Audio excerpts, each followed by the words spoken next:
Ariana Grande, the vocal powerhouse who defined a decade of pop music, now transforming herself into a Hollywood actress. Her talent is undeniable, her success, undisputed.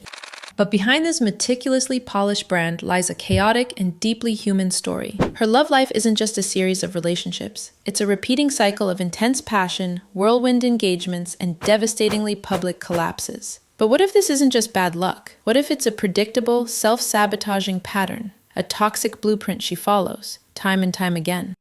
Today, we're connecting the dots to unravel the psychological thread that runs through all of her major relationships, exposing a cycle she can't seem to escape. Let's unfold the toxic pattern and the deep-seated reasons why Ariana Grande can't seem to break free.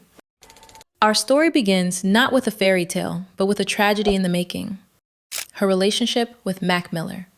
This wasn't a casual fling. It was a deep, years-long bond. She's like the greatest person in the world. She's like an angel.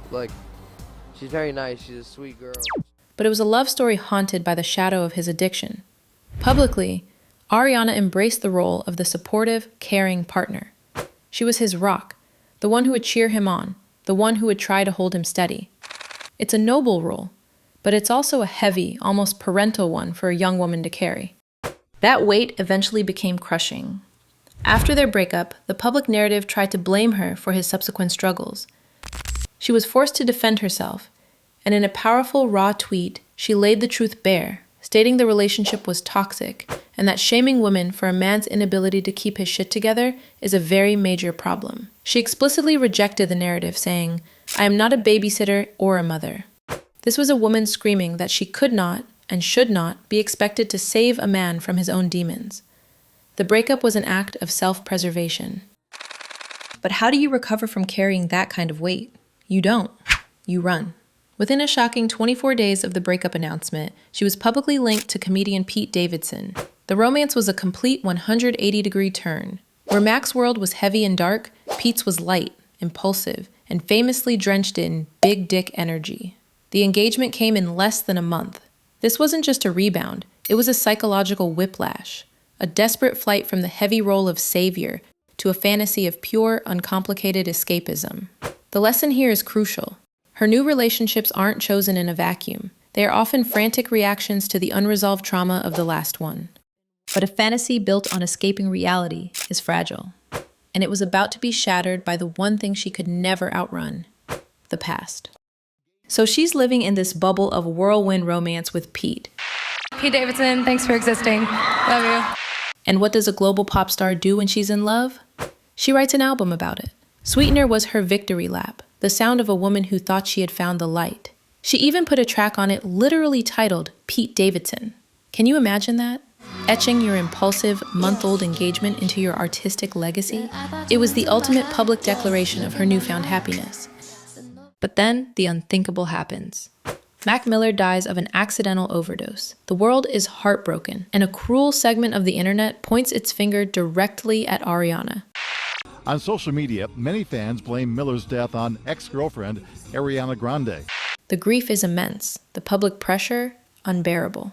And the fantasy relationship with Pete, a structure built for sunshine, instantly collapses under the weight of a real-world hurricane. So what does an artist do in the wake of such overwhelming trauma? She channels it.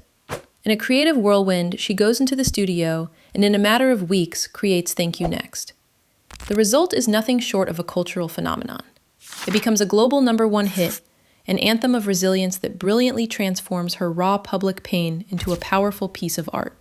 By name-dropping her exes, she takes control of her own story, turning her personal history into a public narrative that millions consume and connect with. And this creates a fascinating but deeply complicated feedback loop. When an artist's greatest triumphs are born from their deepest tragedies, it raises a difficult question.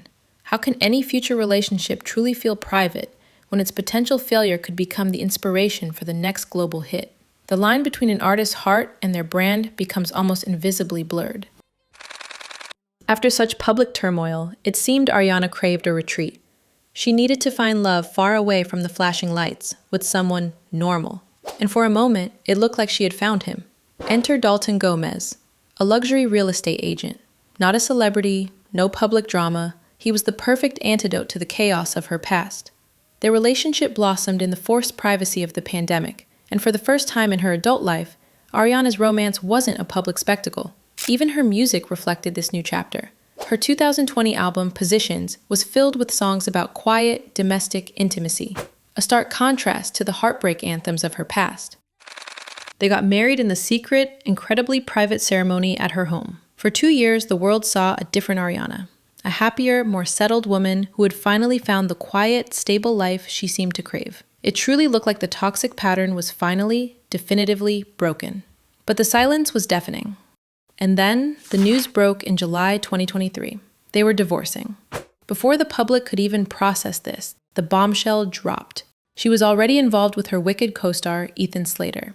And this wasn't just a new man. It was a complete rebranding of her type. Gone were the rappers and the men drenched in tattoos. In their place stood Ethan, a nerdy, unassuming Broadway actor. It was a choice that baffled the public, but perhaps it shouldn't have.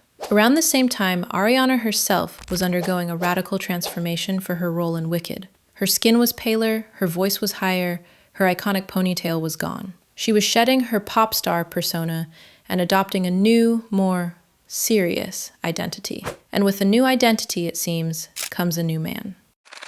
And this is where the story gets truly messy, and the public narrative turns sharply against her.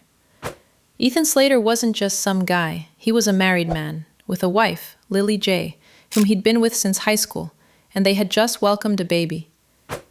The timeline was, to put it mildly, scandalous.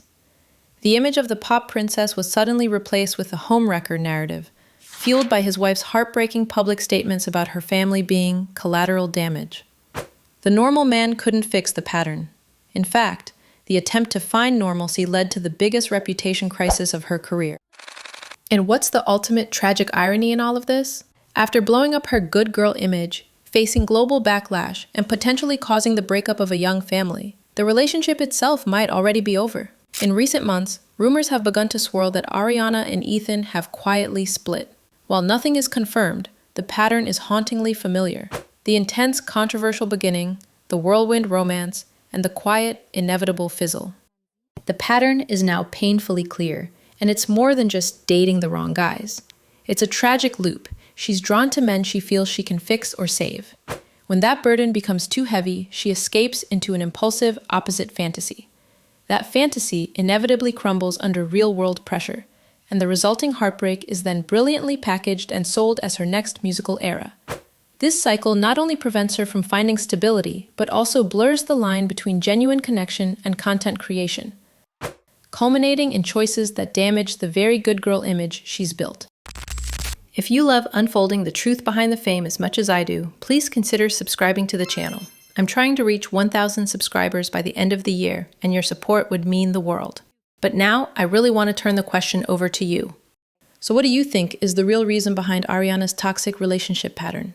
Let me know in the comments. Thanks for watching.